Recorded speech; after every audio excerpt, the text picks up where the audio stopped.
raxmaanir raxiim. Halkan waa xanta wararka daawade. Haddii aad ku cusub tahay ku soo bir adigoo dhowr markaasi leeg saaraya la wadaagaya saaxiibadaada, sidoo kalena araadaadii waxay kula tahay ka dhiibanaya waxyaabaha daawa doontaan inaan idin hayno waxaa kamid ah wararkii ugu dambeeyay weer lagu qaaday xerada Xalane.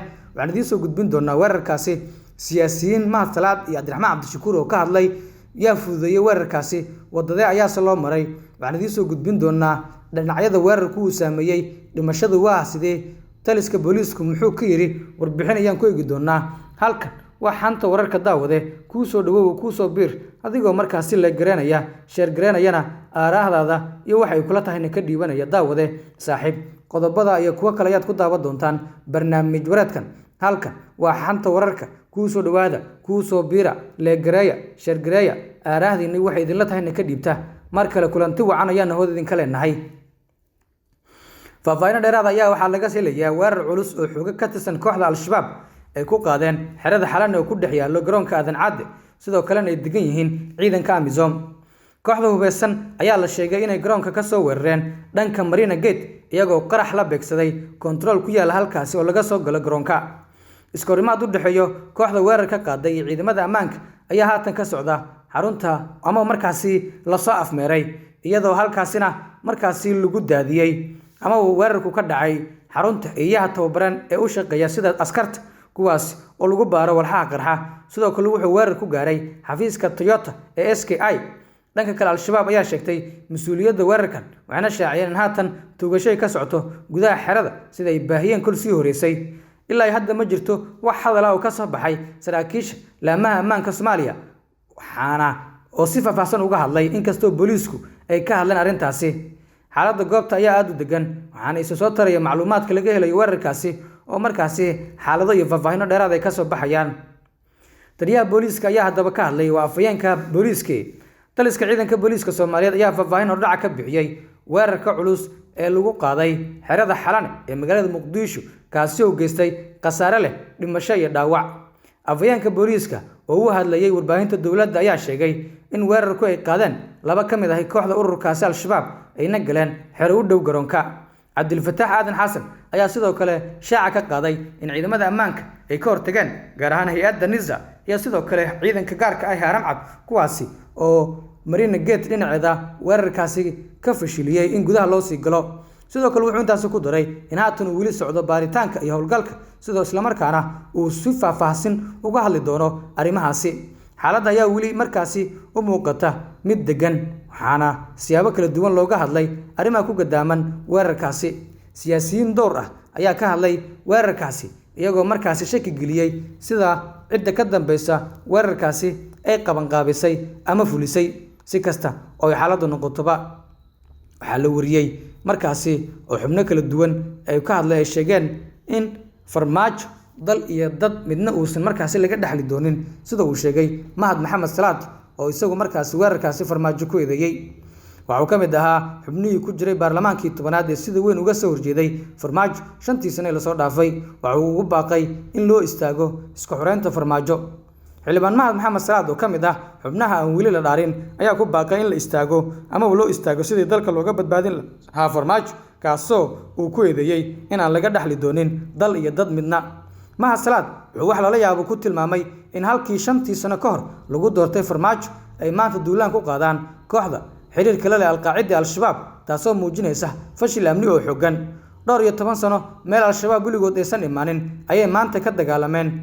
farmaajo dal iyo dad midna lagama dhaxli doono ee hambada hartay laga badbaadiyo ayuu yiri Mahad Salaad. farmaajo ka hor intuusan noqon madaxweynaha Soomaaliya wuxuu baarlamaanka dowladda federaalka Soomaaliya ka hor sheegay inuu 2 sano ku soo afjari doono al-Shabaab ha yeeshee 5 sano kadib waxa ay taagan yihiin jidka uu maro Aadan Cadde. wuxuu xilligaasi farmaajo si aan gambad lahayn u sheegay in gawaarida gaashaamana ee Amisom uu gadaal ka geli doono haddii uu ku fashilmo dagaalka ururka al-Shabaab. waa salayaab inuu mar kale u taagan yahay qabashada xilka ugu sareeya dalka ayay leeyihiin dadka siyaasadda u dhundulela. dhinaca kale xogaanu helina ayaa sheegaya in garoonka Aadan Cadde markaasi kul sii horeysa la soo afjaray duulaanka ay dagaal yahano ka tirsan al-Shabaab ku qaadeen xerada xindaabka. kooxdii duulaanka soo qaaday ayaa guud ahaan la togtay waxaana hadda degan xaaladda goobta weerarku ka dhacay. waxaana la soo warinayaa in dib loo bilaabay dhaqdhaqaaqyadii garoonka diyaaradaha ee Aadan Cadde Muqdisho kuwaasi oo kul sii horeysay hakad la geliyay sababa ammaan aawadeeda maadaama dayuuradahu iyo dadka soo degaya kuwa dhoofayaba ay xaaladooda halis gashay haddii ciidankaasi weerarka qaaday ay sii dhaqaaqi lahaayeen. cabdiraxmaan cabdishakuur warsame yuu farta ku fiiqay haddaba. musharax madaxweyne cabdiraxmaan cabdishakuur ayaa muujiyey tuhun ah in hoggaanka hay-adaha amniga dowladda federaalk Soomaaliya ay markaasi qaateen fududeynta weerarkii maanta al-shabaab ay ku qaadeen garoonka diyaaradaha.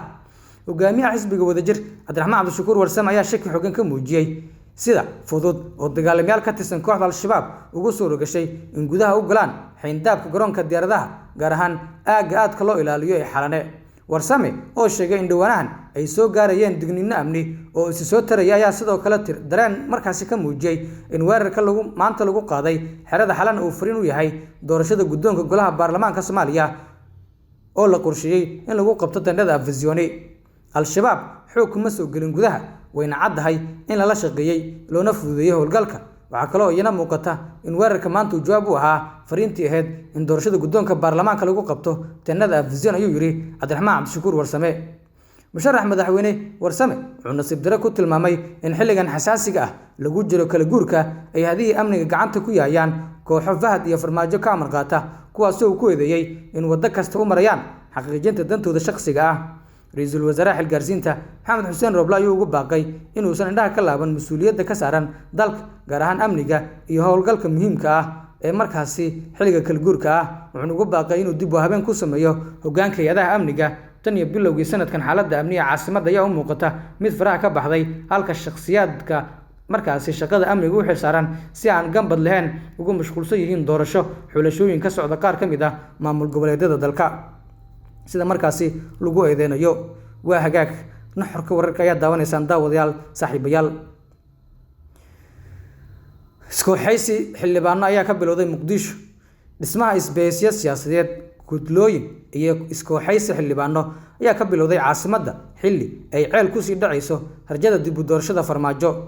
gudlooyin iyo iskooxaysi siyaasadeed ayaa ka bilowday Muqdisho xilli ay markaasi gabagabo ku dhowdahay doorashada kuraasta baarlamaanka 11 ee Jamhuuriyadda Federaalk Soomaaliya isla markaana la isku diyaarinayo u dareeridda doorashada guddoonka golayaasha baarlamaanka madaxweynaha.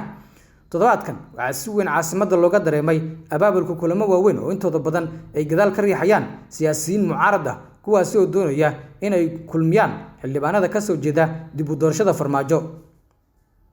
sida uu aanu ogaanayno mid ka mid ah xildhibaanada hadda soo baxay oo waraan 10 kudlood oo ka aragti duwan Farmaajo ayaa dhidibada loo taagi doonaa ka hor bartamaha bisha Ramadaan kuwaasoo isku imaatin markaasi guud yeelan karaya bisha Abriil.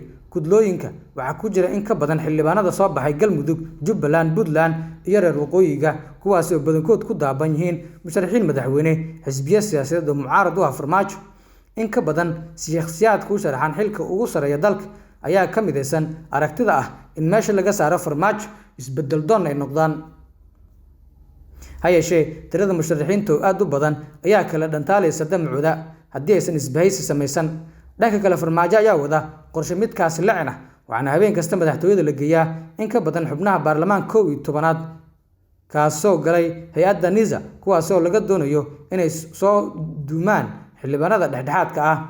xildhibaanada u janjeera dhanka Farmaajo waxay sameysteen ama u sameysan doonaan kudlad mideysa waxaana kulamo ugu sawir iyo dacaayad siyaasadeed ah la yeelan doona Farmaajo oo markaasi lagu eedeeyo inuu ku fashilmay isku dayo uu ku doonayay inuu kula kulmo inta badan xildhibaanada cusub sida la sheego. dhawaan waxaa fashilmay kulan dhowr ujeedo lahaa oo 25 bishan Maarso la filayay inuu ka dhaco magaalada Baydhabo kadib markaasi xubnihi ka qayb gali lahaa ay diideen kulankaasi oo ogaadeen gaar ahaan ku wareer waqooyiga oo markaasi arrimahaasi gaashaanka u daruuray. maxamed cabdi xayir maareeye oo arrimahaasi ka hadla ayaa sheegay in kulankaasi ujeedkiisu uu ahaa digil iyo mirifle oo mideysan oo markaasi usoo duulaan taga xilka madaxweynaha iyo kan ra'iisul wasaaraha laakiin qorshuhu uusan ahayn in markaasi oo la madaxweyne Farmaajo loogu sameeyo. rajada dib u doorashada Farmaajo ayaa ceel ku sii dhacday kadib markii gacantiisa ka baxeen 16 kursi oo deegaan doorashadoodu tahay Gedo kuwaas Axmed Madoobe maalmaha soo socda uu bilaabi doono shakhsiyaad Farmaajo mucaarad u ah kaasi oo markaasi iyagu sameyn doona isbahaysiyo dhowr ah si markaasi Farmaajo iyana looga reebo xubnaha uu markaasi wato doorashadaasi oo ceel lagu qaban doono sida la xaqiijiyay maanta. halkan waa xanta wararkeena baadiina saaxiibayaal.